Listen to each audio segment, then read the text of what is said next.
Mais qu'est-ce qu'ils font ces abrutis?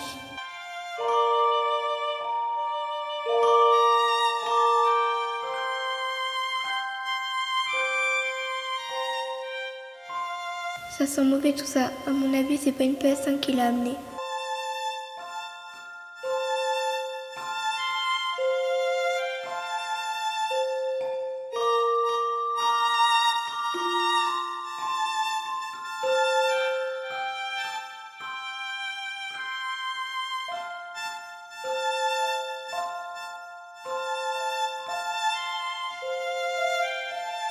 Faut que je me barre, s'il ferme la porte, je suis foutue.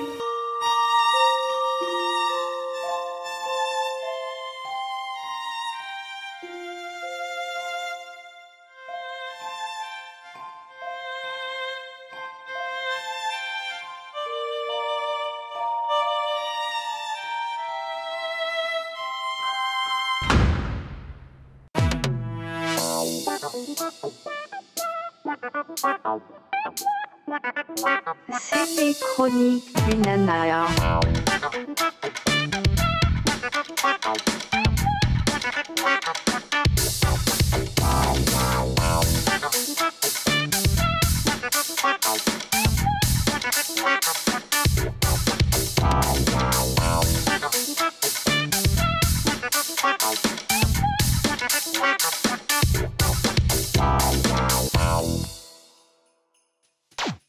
Oh oh oh, joyeux Noël à tous! Aujourd'hui, petite vidéo spéciale Noël, alors qu'on est même pas Noël. On est comme ça, nous, imprévisibles. Puis de toute façon, on s'en fout, on fait ce qu'on veut. Cette année, le Père Noël a été généreux et nous a apporté plein de belles choses sous le sapin. L'occasion pour nous de redécouvrir des films ou des héros de notre enfance et de partager ça avec les enfants. N'est-ce pas, Méloé? Waouh, je suis trop impatiente. On t'a expliqué, Méloé, on a besoin d'un enfant pour amadouer les internautes. Donc tu joues le jeu, ok? Ouais, mais moi ça m'intéresse pas, vos films tout pourris là. Ouais, mais oublie pas la Switch en échange, tu te rappelles? Ah oui, c'est vrai. Bonjour à tous. Alors Mélo, présente-nous le premier film que le Père Noël nous a amené, s'il te plaît. La course aux jouets. La course aux jouets est un film de 1996 de Brian Levent, réalisateur adepte de films familiaux où on se prend pas la tête. Le film nous raconte l'épopée d'un père qui, la veille de Noël, doit absolument trouver pour son fils un jouet très en vogue au nom super ingénieux de Turboman. Cette histoire s'inspire de la fièvre commerciale aux States dans les années 1980 pendant laquelle les gens se battaient pour obtenir des poupées bout de chou. Se battre, c'est-à-dire? Bah genre je te brise la nuque. Howard Langston, joué par Arnold Schwarzenegger. C'est qui Schwarzenegger? Tu veux que je te brise la nuque? Howard est un père tellement pris par son boulot qu'il en délaisse son fils, Jamie, joué par Jake Lloyd, le Anakin enfant de Star Wars, la menace fantôme, au point de louper sa compétition de karaté. Ce n'était pas ma faute. Pour se faire excuser, il décide tout simplement d'acheter son fils, Oh, c'est pas bien, Howard. en lui demandant ce qu'il veut le plus au monde. Je veux le Turboman en taille maxi. Turboman donc, une sorte de super-héros faisant partie d'une série dans un délire Power Ranger. Ça a l'air nul un peu. Salé! Toute cette petite famille habite à côté de chez Ted, un voisin célibataire, disponible, attentionné et bienveillant avec la femme d'Howard, car il veut tout simplement Ni plus ni moins être généreux avec les gens. Howard part donc à l'aventure et rencontrera un facteur plein d'humour. Que je suis facteur, donc je suis forcément timbré. Dis-leur. Des vendeurs sadiques, Non mais vous n'êtes pas bien. Turboman est le jouet qui a crevé tous les scores de vente depuis un siècle. et un gang de Père Noël Nunchaku. Après avoir affronté ce foutoir, Howard revient bredouille, mais ne s'avoue pas vaincu et tente de voler le Turboman que le voisin voulait offrir à son fils. Oh, c'est pas bien, Howard. Le mec a plus aucune morale quoi. Mais heureusement pour lui, il se retrouve dans le costume de Turboman lors d'une parade à laquelle son fils assiste. Et grâce à une grande palette de super pouvoirs, nous avons droit à un déluge d'effets spéciaux. Enfin, c'est spécial comme effets spéciaux quoi. Non, c'est pas des effets spéciaux, c'est un lit spécial de spéciaux, je sais pas quoi, c'est juste dégueu. Ouais, là elle marque un point je crois. Résultat des courses, le gamin gagne un Turboman qu'il ne veut même pas. Mais maintenant, qu'est-ce que j'en ai à faire? J'ai le vrai Turboman, c'est encore mieux. Ouais, ok, il a pas capté que son père allait remettre son pantalon. Alors Méloé, qu'est-ce que t'as pensé de ce premier film de Noël? D'un point de vue cinématographique, il n'y a rien d'intéressant, je pense. Cela dit, ça reste un beau divertissement familial pour amuser les enfants, je pense. Bah franchement, j'aurais pas dit mieux. Bah, moi non plus. Hein. Ah bah moi si. Non, t'aurais pas dit mieux non plus. Non. Ah bah ouais. Alors Méloé, seconde pépite amenée par le Père Noël, s'il te plaît. J'ai rencontré le Père Noël. Mytho, c'est pas possible. Bah si je te le dis. Nah, personne l'a vu, il est trop discret. Non mais putain, mais l'autre il a rien compris quoi. J'ai rencontré Le Père Noël est un film à chanson nulle de 1984, réalisé par Christian Gion, avec Karen Cheryl, le petit Émeric Chapuis et la petite Alexia. Chelou ça. Ouais, c'est les petits enfants quoi. Et Alexia, pas de nom elle. Sans surprise, la réalisation est tout aussi misérable que les effets spéciaux. Et certaines voix sont lamentablement faites en post-prod. J'ai la trouille. Bon, alors ça, on l'enlève. Petite anecdote les gars, c'est Georges Lucas qui était prévu au départ pour l'affixe. Ce sera finalement l'ingénieur son de l'aine ou la cuisse, Luc Perrini, qui s'en chargera. Comment tu sais ça toi? Bah c'est ce que vous avez écrit dans le script. Ouais, je trouvais ça marrant que celui qui le dise. Je trouve ça complètement improbable. Le film met en scène la maîtresse, jouée par Karen, et Simon, un enfant malmené par ses camarades d'école et maltraité par le surveillant à base de tirage d'oreilles, menaces, enfermement dans un cagibi et jet de pierre. Oh non mais le pauvre, ça se fait pas ça, heureusement c'est un film. Ça se faisait. La tristesse de Simon est présente jusqu'au poster accroché sur son mur, et son souhait le plus cher est que le Père Noël retrouve ses parents pris en otage au Sénégal. J'ai bien peur qu'à Noël il n'ait pas ce qu'il désire. Le pauvre. C'est moi qui me suis tapé le film, ok? Donc c'est moi le pauvre. Une facilité déconcertante, il embarque peinard pour la Laponie avec sa copine Elodie. Après avoir traversé des contrées enneigées armés d'un bonnet, les enfants découvrent enfin le repère du Père Noël. Oh la chance. Le pauvre, la chance, faudrait savoir au bout d'un moment. Les enfants vont découvrir tout un tas de choses féeriques, comme leur maîtresse qui est aussi la fée du Père Noël, l'atelier des lutins qui fait penser à de l'esclavagisme d'enfants, et le Minitel du Père Noël pour faciliter le référencement de tous les marmots. Ainsi que la manière particulière de Santa Claus de réveiller les enfants en leur balançant un chien dans la gueule. Tu peux aller les réveiller. Afin de lui venir en aide, le Père Noël et la fée partent au Sénégal pour délivrer les parents de Simon. Pendant que les enfants partent chez l'ogre, mourir. J'ai peur. Moi aussi. Mais c'est des idiots. Là on est d'accord. Le Père Noël libère les parents et retourne en Laponie en les laissant se démerder seuls avec un bateau, bizarrement. Les enfants de leur côté font jubiler l'ogre. Tu as la peau douce. Tu dois être tendre à croquer. Normalement Noël c'est la féerie et là c'est plus flippant qu'autre chose. Finalement les téléfilms de TF1 c'est pas si mal hein. C'est clair. Après avoir été sauvés, les enfants accompagnent le Père Noël distribuer des cadeaux, même pas emballés, avant de rentrer chez eux. Alors, un hélicoptère, une station-service. Simon retrouve sa grand-mère qui n'a pas l'air inquiète de sa disparition de 2 jours, ainsi que ses parents dans une scène finale plutôt émouvante. Alors Méloé, ce deuxième film de Noël? Bah l'histoire du garçon est plutôt touchante, on a de la peine pour lui. Et la pensée est émouvante quand il retrouve son père. Mais je sais pas, c'est bizarre cette ambiance autour des enfants et tout, je me sentais mal à l'aise quand même. Tu as la peau douce. Mélo, troisième et dernier film. On peut arrêter s'il vous plaît, j'en ai marre moi. Ouais, c'est bon, c'est le dernier, tu peux faire un effort. Oh mais moi j'en ai marre. Star Wars Holiday. Si certains d'entre vous connaissent Star Wars Holiday, c'est sûrement pas pour sa qualité qui, on peut le dire, est médiocre. Médiocre? Ben, nul si tu préfères. Ah ouais, génial comme celui d'avant quoi. Mais avant de commencer, une petite présentation s'impose pour nos chers viewers qui ne connaissent pas cet étron du cinéma. Étron? Bah ça veut dire que c'est de la... C'est de la merde, ouais. Star Wars Holiday est un téléfilm musical sur le thème de la guerre des étoiles diffusé pour la première fois sur CBS en 1978, puis en 1980 sur le sol français. Le téléfilm met en scène la famille de Chewbacca qui prépare une fête qui s'apparente à Noël ou à un anniversaire, pendant que ce cher Chewie tente de s'échapper d'un destroyer stellaire en compagnie d'Han Solo. Tu n'oublieras pas cet anniversaire, hein. Attends copain, t'as pas dit précédemment que c'était un téléfilm musical? Ah c'est vrai ça. Ouais je confirme. Ouais, enfin il y a 3-4 chansons qui se battent en duel, donc bon, musical, vite fait quoi. Le 4,5, non mais c'est une blague. Ben, c'est l'épisode qui se trouve entre le 4 et le 5. Génial, vivement le 4/3. Bon, bah on va passer aux présentations des nouveaux protagonistes de la licence, car pour les autres, vous les connaissez tous pour la plupart. Ben non, moi je connais pas vraiment Star Machin. Ah si, en fait, c'est bon, ça me revient. Alors pour commencer, nous avons la famille de Chewie avec Mala, qui est Chewbacca mais avec des lèvres plus pulpeuses. Ensuite, nous avons son fils Lumpy, une sorte de gamin autiste qui pousse des cris de mouton qu'on égorge. Et enfin Itchy, le supposé frère de Chewbacca, qui ferait faire des cauchemars à sa propre mère avec sa tête des enfers. Ça vend du rap, dis donc.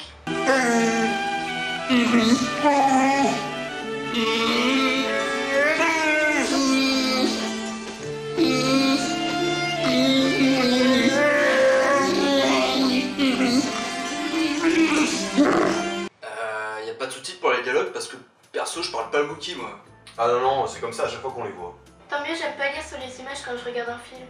Ouais mais du coup tu comprends rien. Avec vous, je suis plus à ça près. C'est un minuscule aquarium. Et lui, c'est qui? Un vendeur récurrent qui vend tout et n'importe quoi. Et il ne nécessite que très peu d'eau. Je déteste ce liquide. Mais moi, c'est la même chose. J'en bois un verre de temps en temps, mais... Et qui passe son temps à parler pour rien dire. Pensez à vous amener le proton, le produit pour votre machin, là, pour votre truc. Je me rappelle jamais comment s'appelle votre appareil. L'évaporateur mental, c'est ça, l'évaporateur mental. En plus de se faire entuber. Je le prends. Bravo, et vous faites bien. Alors, vous désirez payer, tout simplement, ou vous me donnez quelque chose en échange? J'ai dit, je le prends. Moi, je sens que je vais l'adorer lui aussi. Ah, Mélo commence à prendre nos tics de langage, c'est marrant. Bah, pas trop en fait, parce que je pense qu'on a une mauvaise influence sur elle. Ouais, enfin les jeunes, dans 5 minutes elle aura oublié. Pas vrai Méloé? De quoi? Tu vois. Mala se lance dans la fameuse recette du banta qui fait pas du tout envie, surtout quand tu vois la tronche de la présentatrice. Toutefois, si votre famille a un énorme appétit, alors je vous suggère un morceau bien plus spectaculaire. J'ai nommé la gigue de banta, c'est super. Et Ichi qui se fait une permanente. Ou un film. Oh, we are excited, aren't we? C'est au choix. Ouais, mais aujourd'hui on va rester sur une permanente. Nous quittons un moment cette famille de tarés sous LSD et nous retrouvons la princesse Leia qui est devenue secrétaire. Normal pour une princesse. Elle semble aussi avoir des soucis avec son centre de gravité. Vous voulez? Mala, je suis très contente de vous voir. Je suis très contente de vous voir. Ouais, je sais pas, vu qu'ils sont dans l'espace, avec la pesanteur... Ouais, ça doit être ça. Ça doit être ça, ça doit être ça. Nos chers Wookiees, quant à eux, se retrouvent avec l'Empire qui cherche des espions au service de l'Alliance.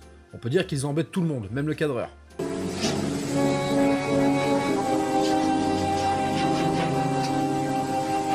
Et que si tu ne possèdes pas tes papiers d'identité, tu te fais braquer. Je sais vraiment pas où ils ont pu passer. Oh, un moment, je me rappelle que j'ai dû les mettre dans ma poche, tenez. Mais ils se sentent obligés de rassurer Mala en lui disant qu'ils ne sont pas là pour leur faire du mal.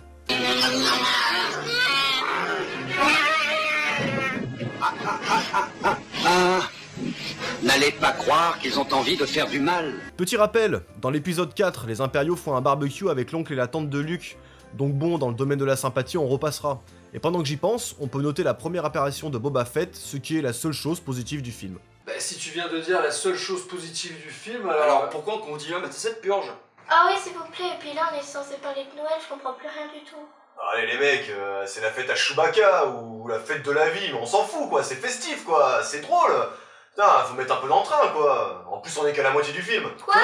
Bon allez, j'avoue que c'est un petit peu dur à encaisser, mais bon on va finir sur une note positive avec une magnifique chanson interprétée par la regrettée Carrie Fisher, The Day to Celebrate.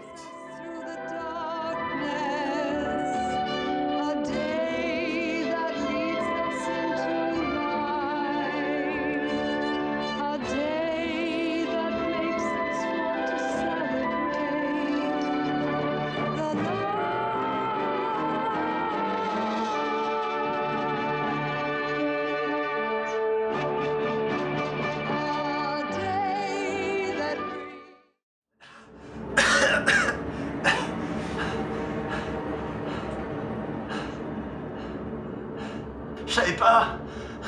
La prochaine fois, je ramènerai des films coréens. S'il vous plaît, ne tuez pas. Un Père Noël qui a des films comme ça, on n'en veut pas, finissez-le. Joyeuse Pâques. Matt, t'es énervé? Je sais.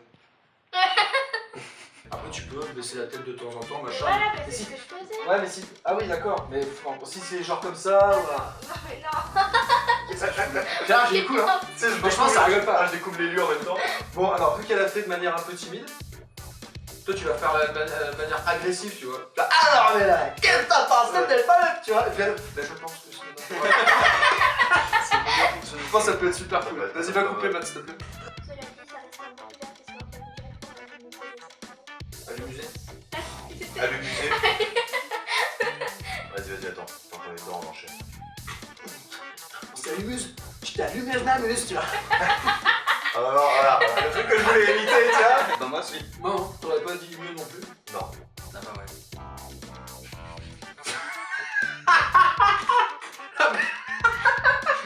Ouais, moi non plus. Ah bah moi si. Non, non, t'aurais pas dit. Non, t'aurais pas dit mieux non plus. Non. Ah bah ouais. Parce que là, ça fait une marée quoi. Moi je rigole surtout pas. Je sais. Bah si je te le dis. Nah, personne n'a vu, il est trop discret. Il a tellement sûr de lui que personne n'a vu, il est trop discret, ça, il est bien, c'est que tu parles. Personne n'a vu, il est trop discret. Et l'autre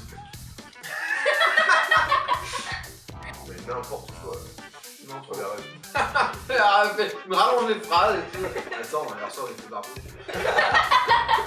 Personne n'a vu, il est trop discret. Non mais rien quoi. Moi aussi.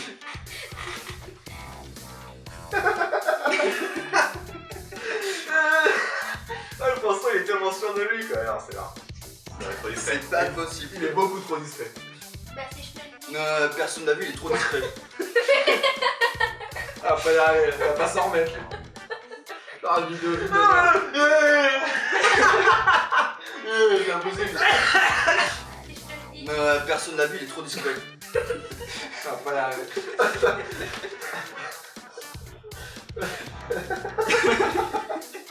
Je suis désolé. Je pensais pas que ça me fait autant rire ce passage, je sais pas pourquoi. Comment, le choix? C'est Noël, ouais. Oh, cette horreur, regardez, putain, je me mets à la place de Matt, mais laisse tomber. En fait, j'ai rencontré le Père Noël et il est sauf quoi. Y'a pas de soucis pour les dialogues parce que perso, moi je parle pas le wiki. Ah bah non, c'est comme ça. Parce que perso, moi je parle pas le wiki. Désolé, j'ai pas mon petit dico wiki à côté de moi. Moi j'avais pris anglais. Voilà. Anglais, espagnol ou allemand, il y avait pas le wiki. Notre regretté Carré Fisher, The Day Ends the NFL. Parfait, on la garde. Thomas est un mème. Ça le fait.